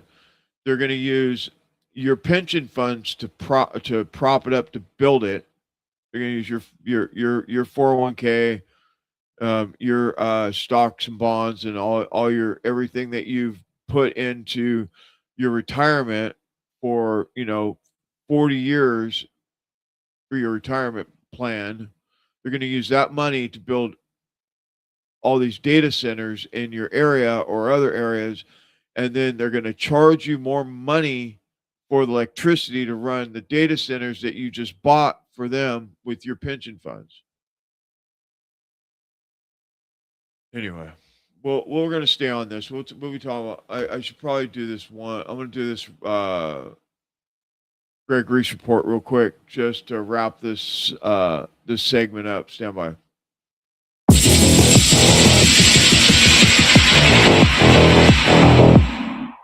The AI data centers in America have already become hugely unpopular. The noise pollution from their cooling systems reach up to 100 decibels and run nonstop. They are drawing down aquifers in areas that are already in short supply, turning the water brown and tainting it with a disinfectant smell. And there is no benefit to the local community. A U.S. Chamber of Commerce report found that each data center provides about 157 jobs. Because of all this, developers have been using non-disclosure agreements with local officials, and projects are announced only weeks before voting for approval. There are now nearly 200 active opposition groups across the United States, and it's growing fast. The official story is that the U.S. needs to stay competitive to beat China in an artificial intelligence arms race. But that story does not add up. The United States has already built over 4,000 data centers. China ranks at number 4 with 368. What they appear to be is the infrastructure for a new financial system, one that includes mass surveillance and autonomous weapon systems to protect it. The US dollar system is quickly collapsing, which would devastate the entire world economy.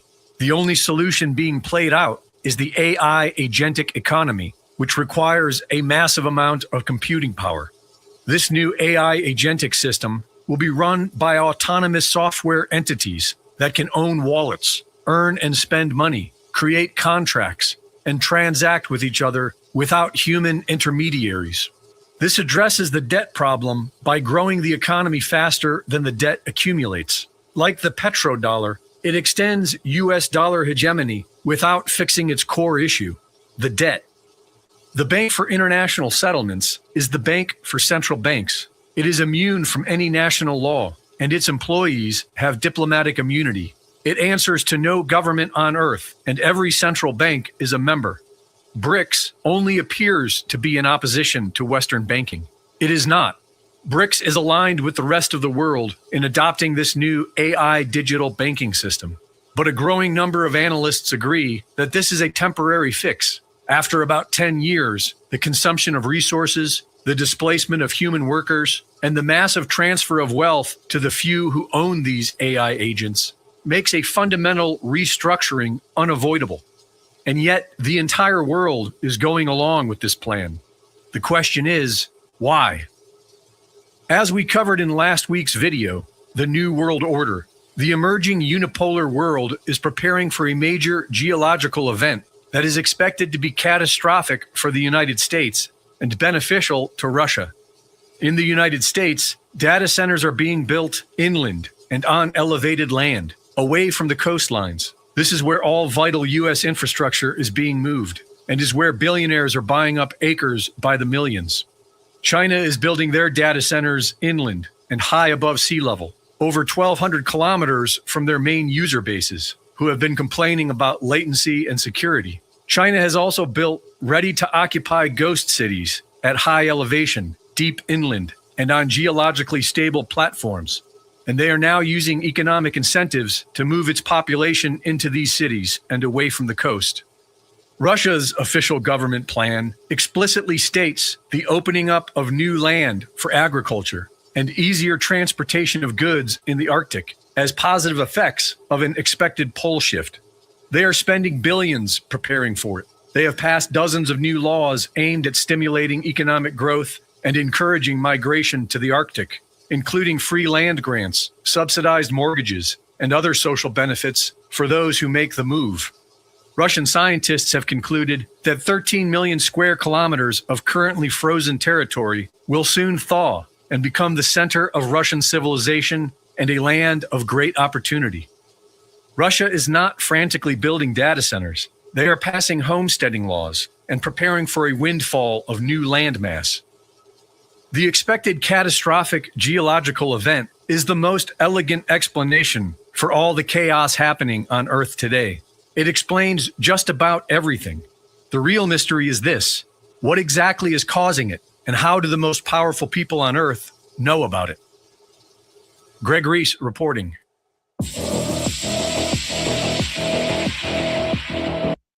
Yeah, so just, the data center thing is out of control, but look at what Russia's doing. While the whole world is, or, not the whole world, but all these major countries are leaning toward the data centers, they're building, infrastructure for farms and homesteading and to build, to help their community grow in ways that support the people of the country. Excuse me.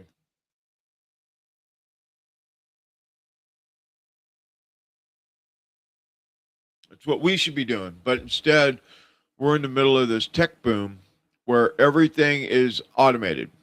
So anyway, and before we get too far off into the weeds about this, think about how they're destroying our country. The world, really. They're destroying it through all these data centers and all these different things, this globalism and central bank digital currencies and control and the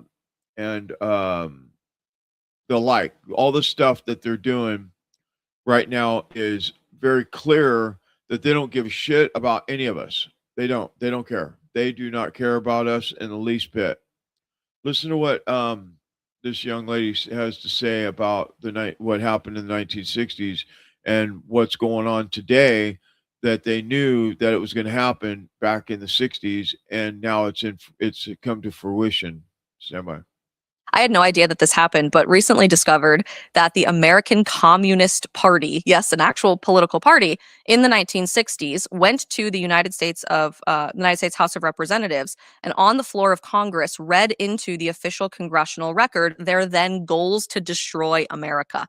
And I actually want to get these perfect for you because I want to read them verbatim. I think they're fascinating. Sounds like the fucking start of a movie. It is, and no one knows that this happened in our own country. Most of them are related to normalizing the USSR and acceptance of Soviet-style communism. That was a very early and quick failure. Well, of course. And they do that through a variety of ways, through taking over the media and taking over college campuses, fomenting student riots, all of those things to normalize So what is this? socialism. But these are the communist goals, the 45 goals from the Communist Party in 1963, read into the congressional record of the United States. When you start reading these, it actually feels like you are reading a screenplay for the current culture that we're living in. And that's scary to people because I think it's a wake-up call for those older than us that they failed in acting appropriately against this and safeguarding our culture. But listen to this. These are good. I mentioned that they took over college campuses and the press. Listen to these. Continue discrediting American culture by degrading all forms of artistic expression. One American communist cell was told to eliminate all good sculpture from parks and buildings and to substitute shapeless, awkward, and meaningless forms. Eliminate all laws governing obscenity by calling them censorship and a violation of free speech and free press. Break down cultural standards of morality by promoting pornography and obscenity in books, magazines, motion pictures, radio, TV. Present homosexuality, degeneracy, and promiscuity as normal, natural, healthy. Infiltrate the church to replace revealed religion with social religion and discredit the Bible, emphasizing the need for intellectual maturity that doesn't need a religious crutch. I mean, it is scary stuff. The culture we're living in today is a result of these goals. But specifically, their attack on the family is at the end. And I don't think that's a coincidence because they're looking at the family as the last line that they have to fight against in order for complete societal control. If you look through any successful society in human history, empires rise and fall with the strength of the family. It is the foundation for a moral, thriving society. But here was what the Communist Party wanted to do 60 years ago, and it begs the question whether they succeeded. Discredit the family as an institution. Encourage promiscuity and easy divorce. Emphasize the need to raise children away from the negative influences of their parents. Attribute prejudices, mental blocks, and the retarding of children to the suppressive influence of parents.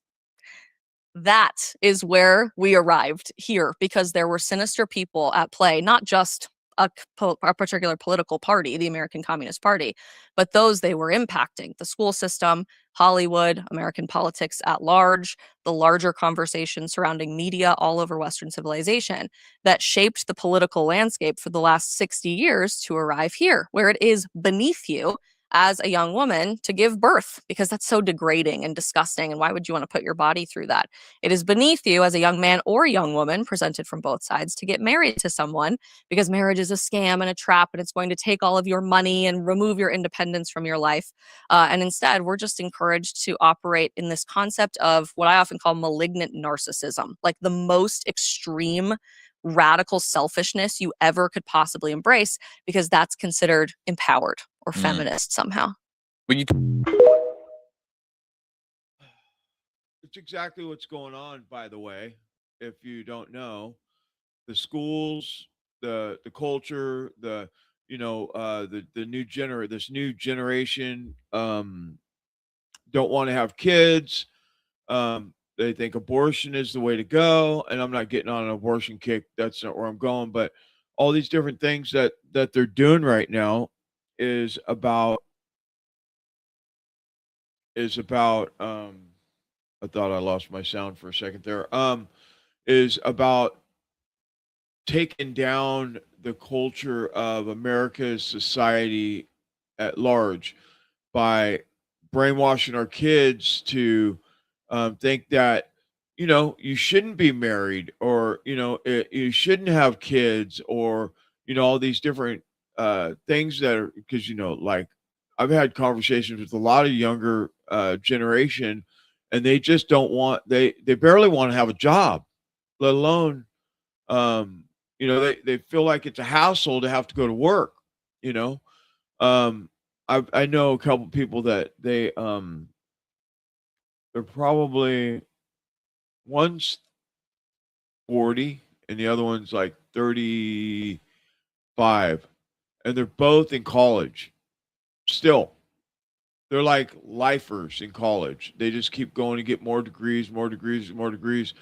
And well, while they're book smart, I mean, that's all they're doing. Their idea wasn't to go get a degree in something, engineering or whatever the hell it is, and then go get a job. They just stay in school. It's the weirdest thing. This culture is weird. They don't have kids. They don't want kids. They don't have a wife. They don't have, it's weird. And this is that thing that happened in the 60s where they went to the House of Representatives to put through this socialism to get people to go against the Christian values, basically, because Christian values, men married to women and women married to men and kids and and wholesomeness and having a farm or having a garden and all these different things. They want to take away the meat, all these things. They want you to eat bug protein, mealworms and shit. I mean, it's just crazy. Anyway, yeah. Anyway, so we're talking about surveillance, though. That's what we're really talking about. All this stuff goes together, and I want to do this thing about the Pentagon. Alex Jones was talking about this, and I was like, I had to listen to it like twice to get the full concept or the context of what he's talking about this Pentagon whistleblower. Basically releasing documents revealing an Israeli White House operation that targets prominent Americans who oppose war with Iran. And so where you think that it is that, it's bigger than that. It really is. It's bigger than the war thing. If you can see if you can follow what's going on with this this Pentagon whistleblower. Stand by. You've got a whistleblower. I know she is. I followed her. She's followed me on X at the Pentagon. She's a big Trump supporter for many years, and she starts criticizing the Iran war and gets her credentials pulled. And she starts doing more research, and she's released all this. That last year before Midnight Hammer in June, she starts getting messages from the White House: attack this person, do that, make this AI video, do this, do that. And so now she's released a bunch of the documents. And then once the public saw that, they went out and ferreted around on what's public source. And what Netanyahu's been bragging about, when he said 7-8 months ago, 8-front war, we're going to engage in massive spending in the U.S., we're going to primary people, we're going to target those that criticize us. The ADL had said 2 months ago, we need to use the same energy of blowing up Hamas with pagers in America. If you say Israel got us in the war, we're going to get you debanked. So Israel's not really hiding this. So then we found a bunch of open source stuff once we looked into this. You have Trump bringing in Israel and Israeli money to primary all these people and manipulate U.S. elections, and that's not enough for Israel. Israel's running around attacking, censoring, and bullying American citizens, pundits, reporters, prominent people that speak out against it. It's like the British in our war in 1776 bringing in a bunch of Hessian, Prussian Germans to fight us. I mean, these are just mercenaries for Israelis' interest and for what Trump wants. And the question is, does Trump know about this? I'm leaving that door open. I don't know. Probably does. So everything that was done to him by the Democrats using foreign governments, cutout groups, he's now doing to us. But I can't prove he knows, but we know it's happening. On his program, Alex Jones criticizes the war, claiming it is driven by globalist elites, neocons, with the political establishment who seek to entangle the United States in unnecessary foreign conflicts. How dare I, as a U.S. citizen, not want to be in a war the Pentagon said we lose? I mean, I'm going to admit it. I'm a horrible person. I wear Hitler uniform secretly at night. No, I don't, actually. But, I mean, it's just so crazy. And I've got more documents, all of it right here. Yeah, so, I mean, if you go against the narrative, they censor you. We know this. This has been going on for the last, 8 years or so. Now, if somebody that's a prominent person in the White House that has a position that's doing work for whoever she's working for, JSOC or whoever she's working for, whatever it is, and they have her putting out propaganda videos, and then she doesn't want to do whatever it is, so they pull her security and then blackball her from being there, because of what? Is it because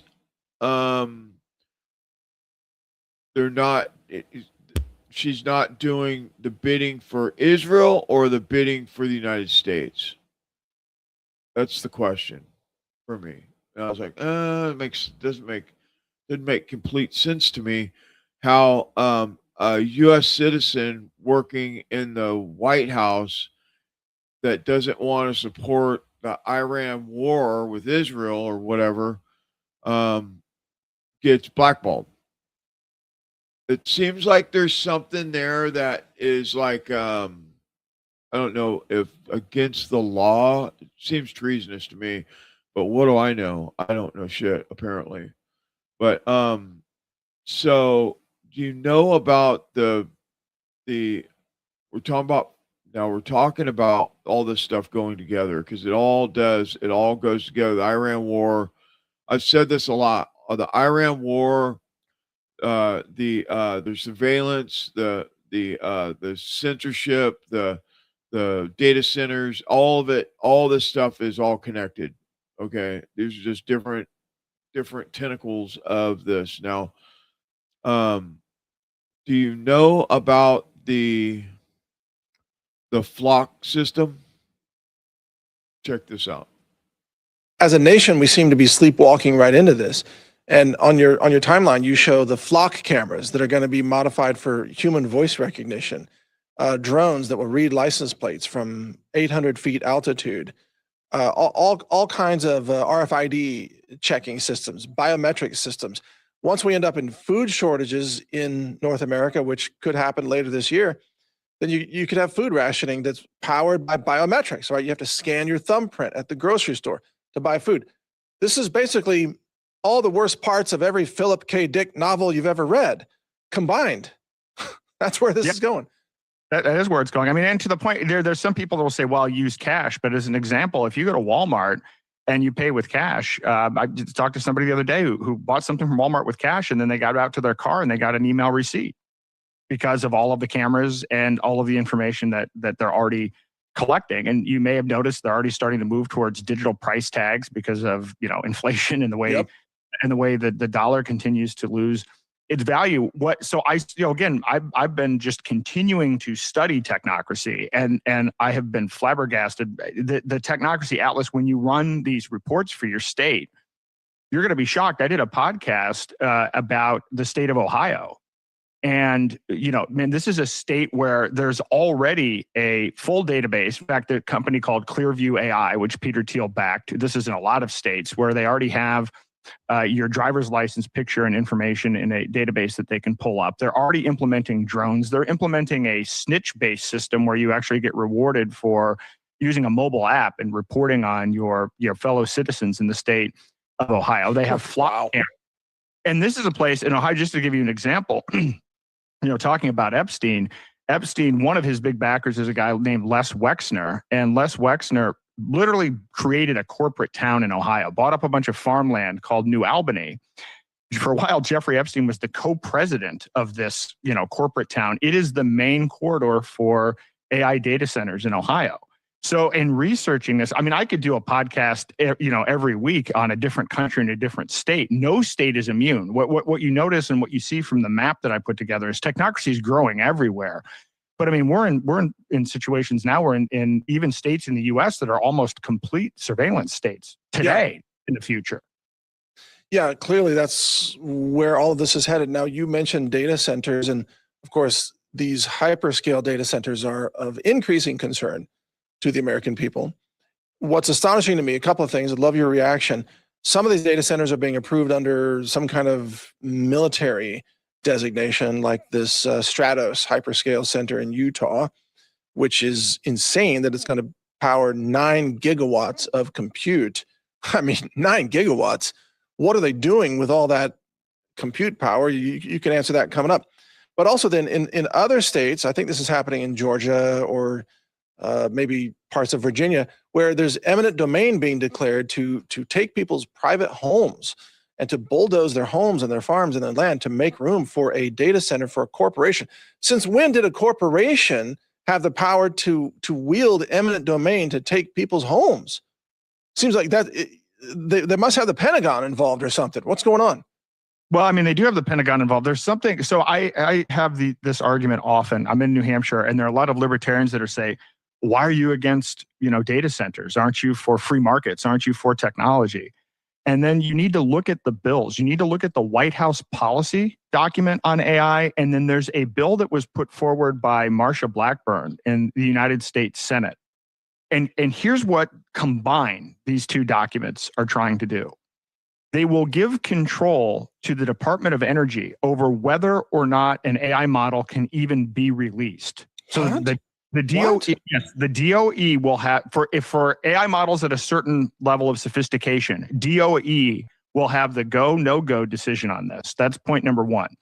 Point number two, there's this big issue that people have talked about with respect to trying to get rid of the ability for states to regulate AI.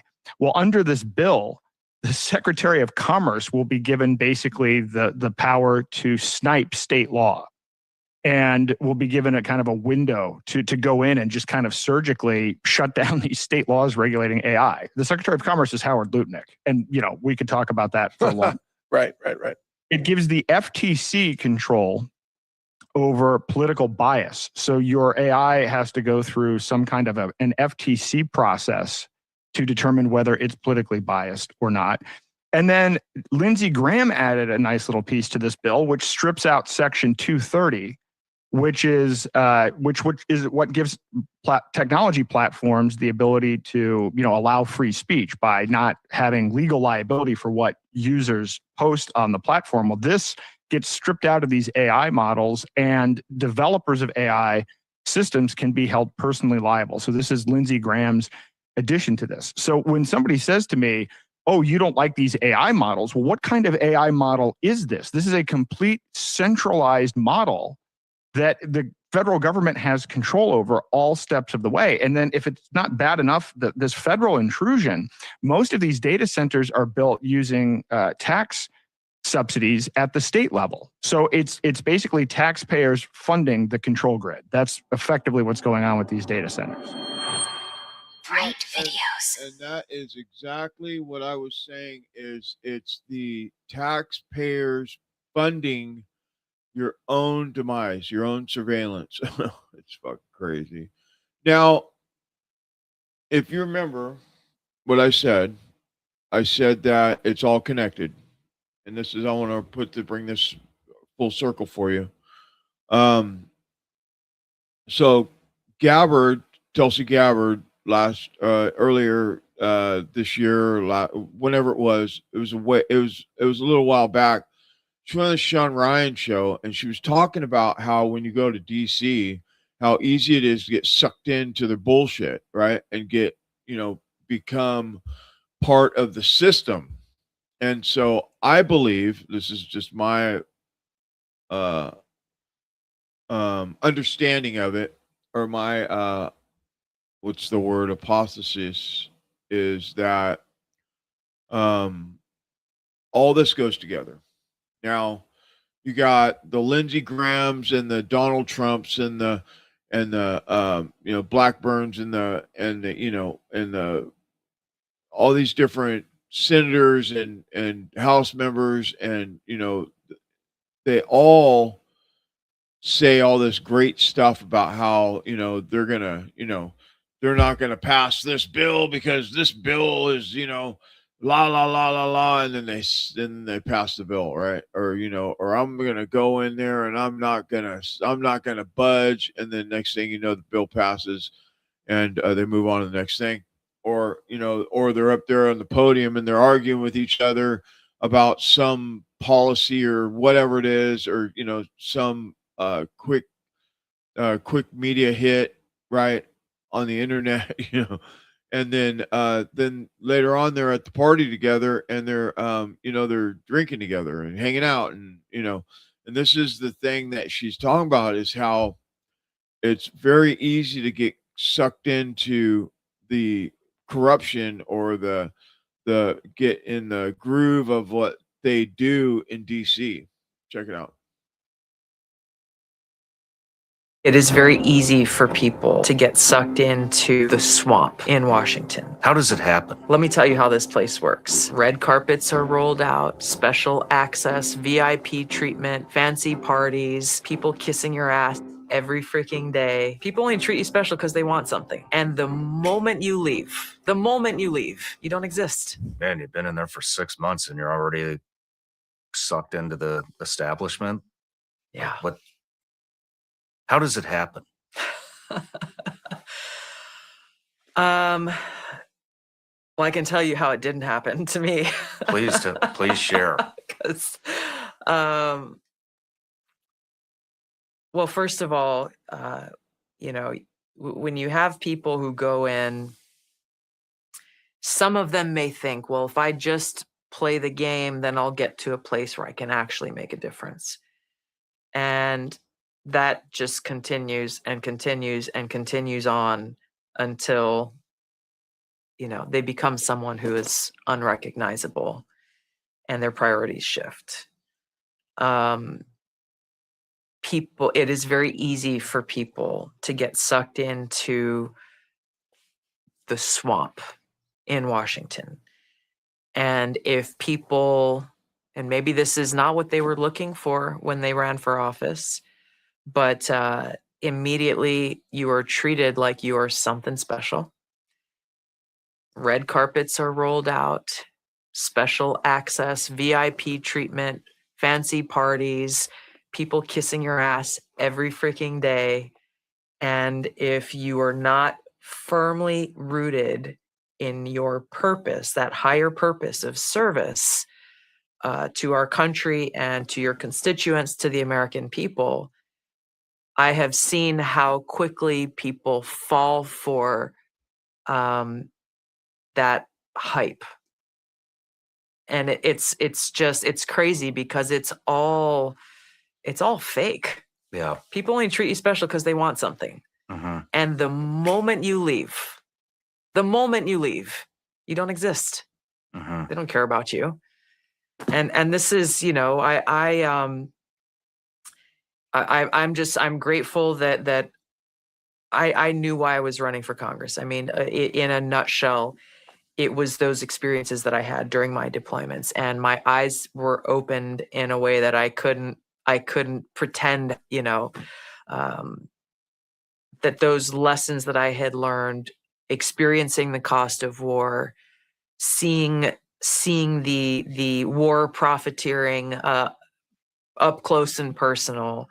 I left those deployments knowing that I wanted to be in a position to do something about it, because I was frustrated and pissed off by the politicians who would come in and drop in, and they drop in for a day, shake some hands, take some pictures, and take off and go back to Washington, talking about like, oh, I know exactly what's going on in the war. Or I've been to war 20 times. Like, bro, no, you don't actually know. You should go and do the research. You should go and actually, instead of just taking a photo up, why don't you go and sit down with the guys?